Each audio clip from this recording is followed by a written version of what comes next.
So guys, ayan. Kulang na lang sa akin salamin. Charot! Di ba kitang-kita na nyo naman yung makeup ko. Matutulog na lang ng makeup pa. Nalala ko yung kaibigan ko guys. Sabi ng kaibigan ko, nagmi-makeup daw siya bago matulog kasi nagmi-makeup daw siya bago matulog para pag namatay daw siya, maganda siya.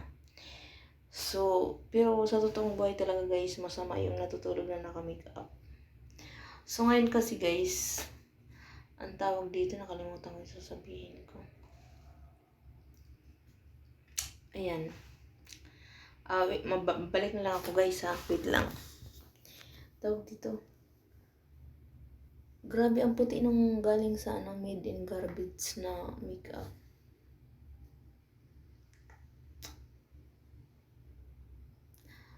So, thank you for watching guys. Bye-bye. Nakalimutan ko yung sasabihin ko eh.